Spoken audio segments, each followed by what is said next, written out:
Good morning, and welcome back to Good Morning Tobago right here on Tobago Updates. I am your host, Shenell Felix, and this morning we continue our discussions by chatting with Opposition Senator, Deputy Political Leader of the United National Congress, Senator Jearlean. John, good morning and welcome.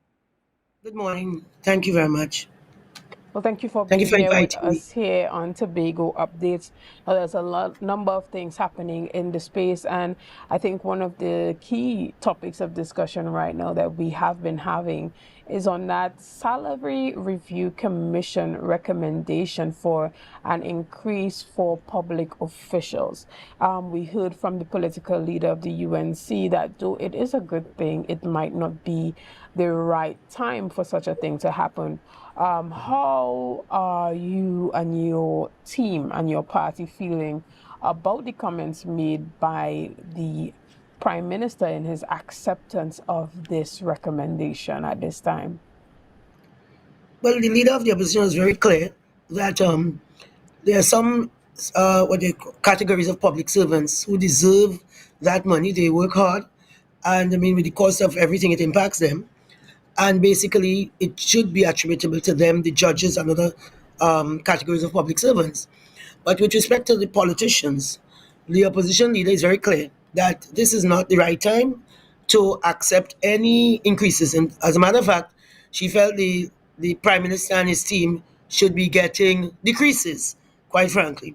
And I stand by that comment. We know the prime minister is one who looks out for himself, his own self-interest, etc. And he really is not concerned about how things look how it impacts, the messages it sends, and the lack of empathy, I think, is really shocking in this case, in this regard. You can't be giving other persons 4% and giving yourself, I mean, it's himself to himself 47%. Really and truly, I think is only somebody as tone deaf as Dr. Rowley could do something like that, and without a care in the world. Do you think that this would be one of the issues that persons would be voting on in the upcoming general election? Well, I hope people will vote in their own self-interest. I can't indicate what we will vote and not vote for. But what I'm clear on is that the price, as Dr. Indira Rampasad indicated a while ago, you have the crime that is out of control. We are going to make a record that is a very negative one. Maybe we are going to surpass maybe 600 murders for the year in Trinidad and Tobago. Tobago itself is overrun by crime. I'm a Tobagonian.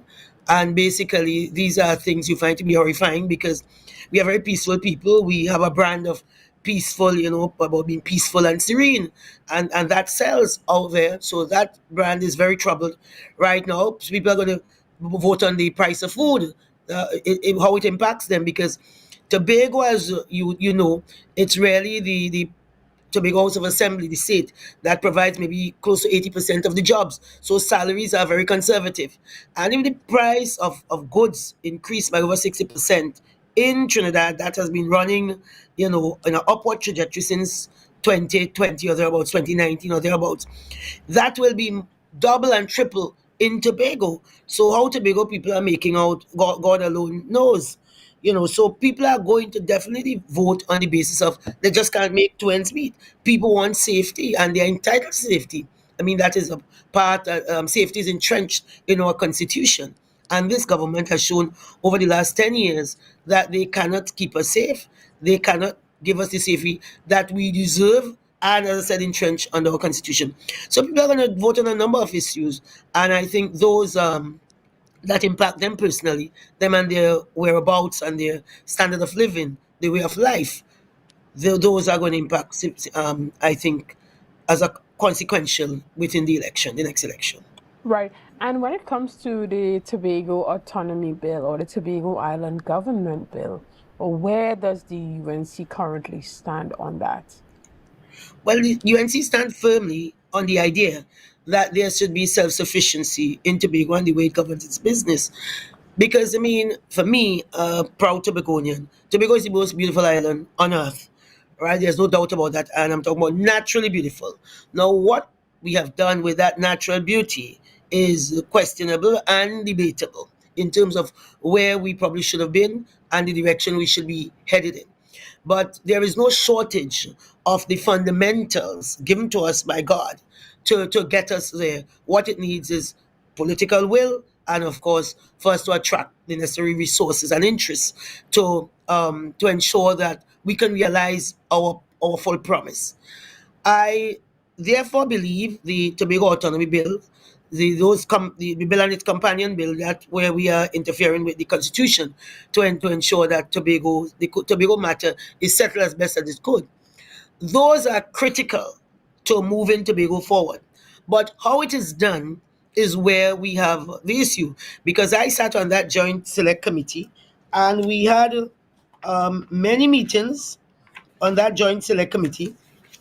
However, the issue we had was that Tobago itself was not involved in a meaningful way by that committee. I mean, you from 20 people are quoting from, I think, 2016. There was a time prior to when you had over in London as the chief secretary, where you had multiple meetings with then Hochoy Charles, who is now deceased, etc. But those meetings were held, and those meetings were taken into consideration on what Tobago had said. But the government was saying, let us use that as the basis to move forward. But people change, thinking change, and we were of the opinion that there was need to return to Tobago as a committee to hear what they had to say, and this was not done. And because of that, we laid strong objection with the approach. Right.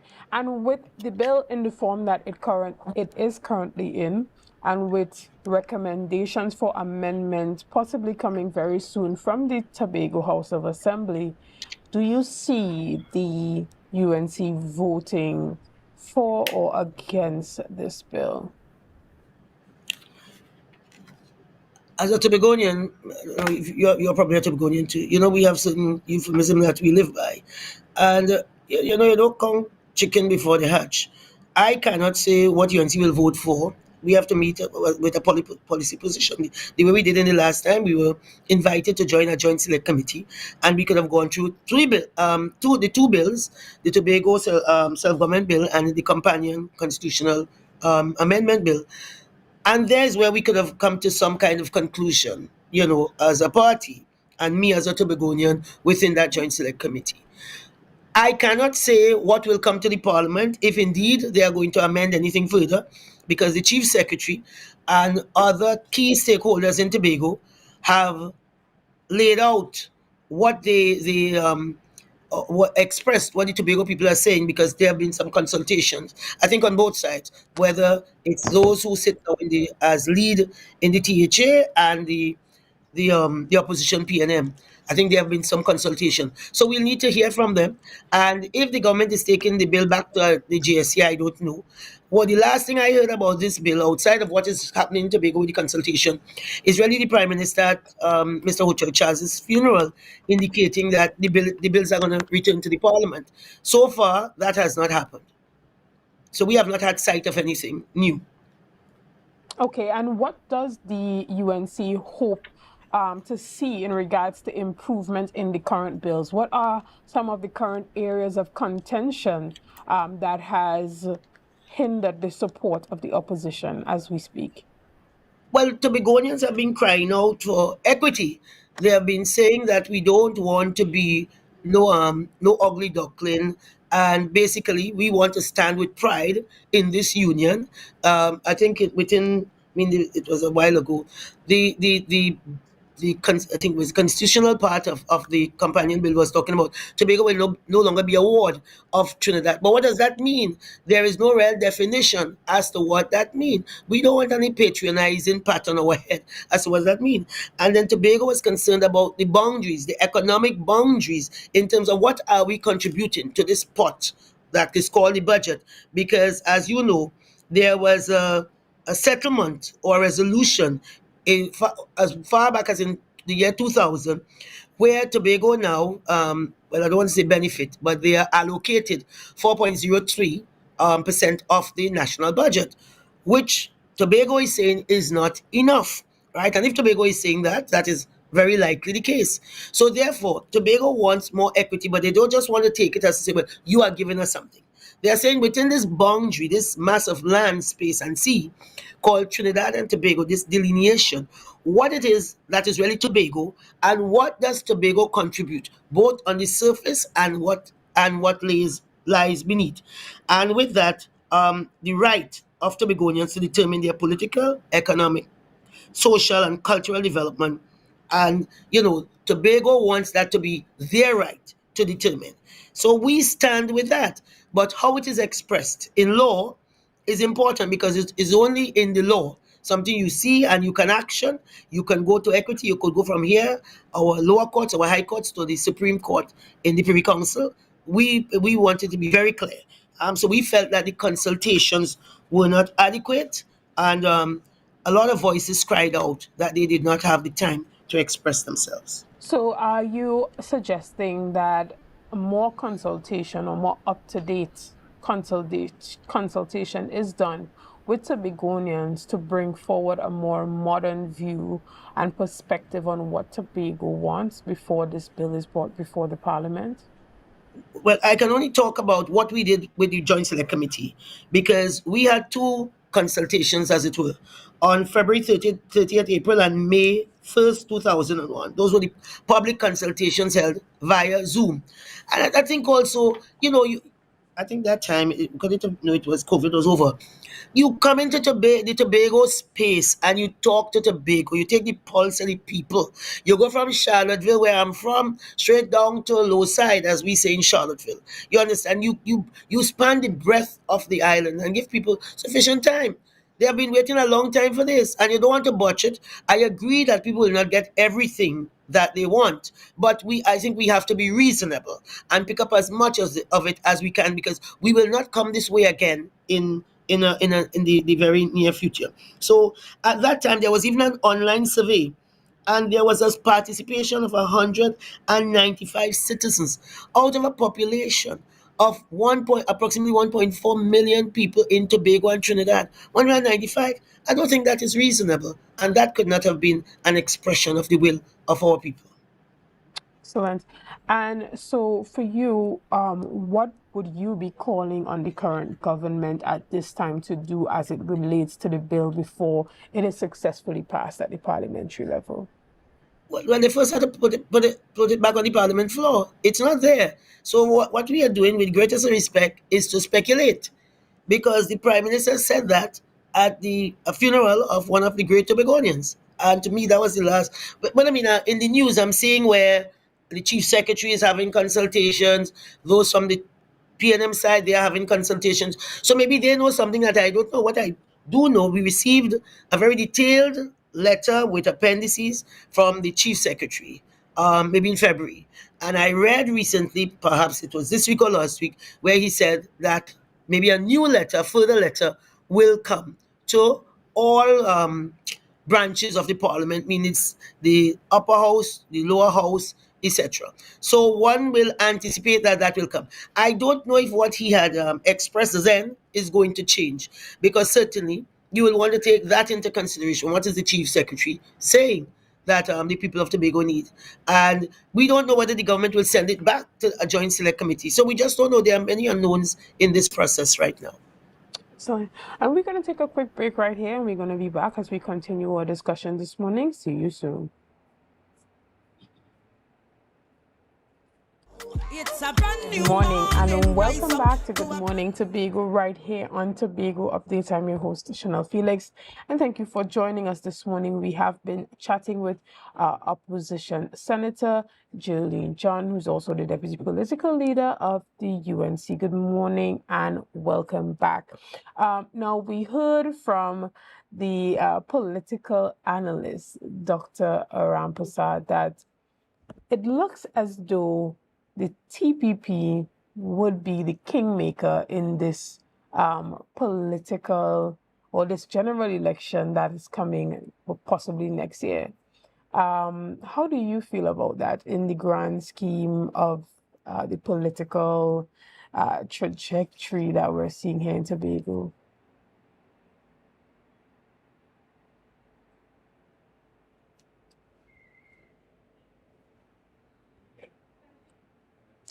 Uh, I'm having a bit of a difficulty hearing.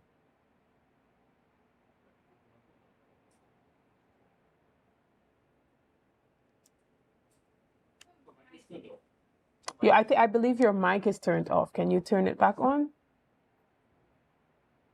You're right. Yes. Okay. Yeah. Sorry. Yes. Yes. Okay. Yeah.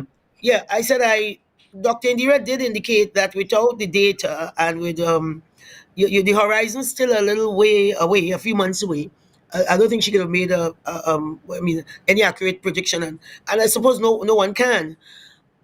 What I believe what is happening in Trinidad is also happening in Tobago. And it is happening in Tobago at an even more acute rate. And I quoted prior to, with respect to the rate of unemployment, given that overwhelmingly Tobago depends on the public service to provide job opportunities. Somehow, we have not been able to get the Tobago economy stirring enough to provide good paying jobs and I mean a wide expanse of opportunities that is possible because Tobago people are brilliant people and they're aspirational. But somehow the economy has become very locked in and that is something one has to look at. Then the cost of living. You know, coming from Charlottesville, I knew what it was. You have something costing maybe $1 in Trinidad, but when you put on that the cost of the transportation and everything else to get to Tobago, the hassle to get to the other end of Tobago, even to get to Scarborough, you know, the price goes up exponentially. So people are going to vote with their pocketbooks. You know, they're going to vote based on the lack of opportunity because I think people have become very cynical of all the promises and people just coming around every 5 years to talk the same nonsense. But people are not going to be fooled by these things. And maybe people are willing to give a fresh face because um, Chief Secretary Fali remains a fresh face. So we'll see where that goes. The campaign has not quite started as yet, so I don't want to predict on the and pronounce on the Tobago election. All right. But I know Tobagonians are very sensible people, and they will do what they have to do. And how is the UNC currently preparing for those elections when they are announced? Well, the UNC has never stopped campaigning, quite frankly. You know, I think we are a very resilient party. We are the largest political party in this country. And we are doing a lot of what we call the groundwork. We Good are very morning and welcome back to Good Morning Tobago right here on Tobago Updates. Now we have had a bit of a technical difficulty there, but we are back this morning and we continue to chat with Senator Jearlean. John, good morning and welcome back. sorry about that. Yes. Yes. Last week we heard the announcement that the screening process for the UNC had begun. Can you tell us about what has happened since? Well, since the honorable political leader has announced, well, through the screening committee's decisions, of course, three candidates.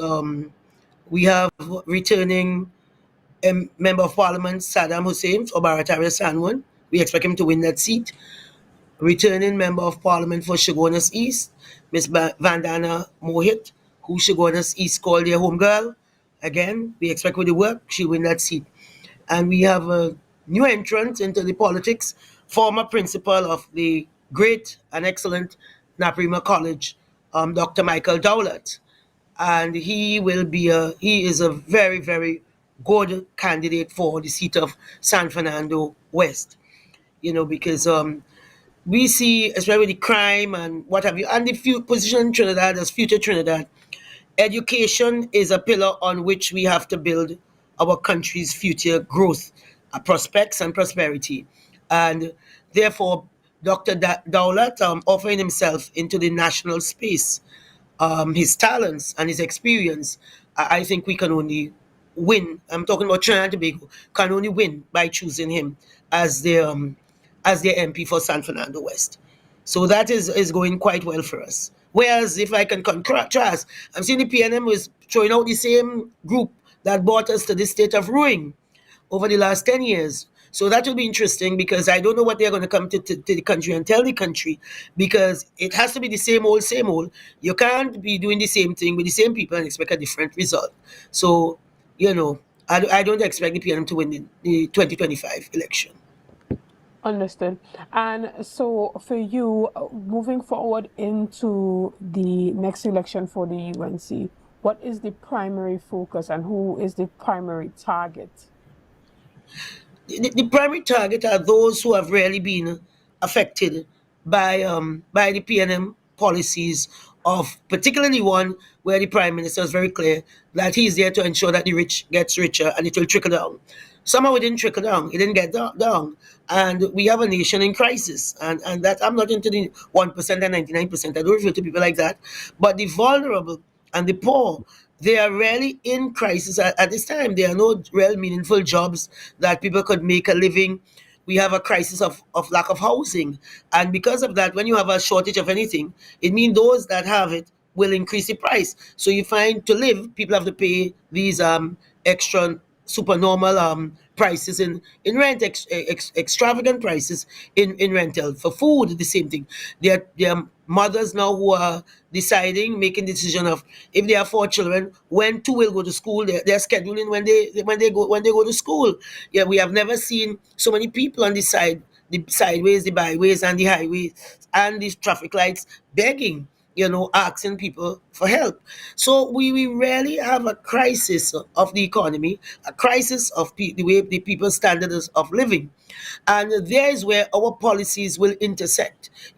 People are not looking to the government for everything. They're not looking for handout. They're looking for a hand up, a leg up. Our people are very proud people. I mean, as a Tobagonian, I'm a very proud, self-sufficient, independent person because that is how I was taught.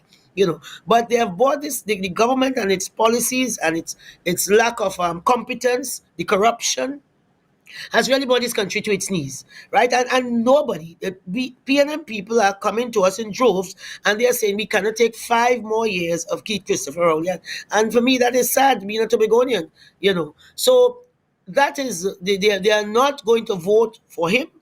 And basically, I think the game is over, particularly being so cynical to bring the same team that led us to this ruin. We are the laughing stock from people addressing us as a tiger in a sea of pussycats. Now, I don't know. We are just maybe the tail of some dog wagging somewhere. We are treated with derision, and, that is not who we are.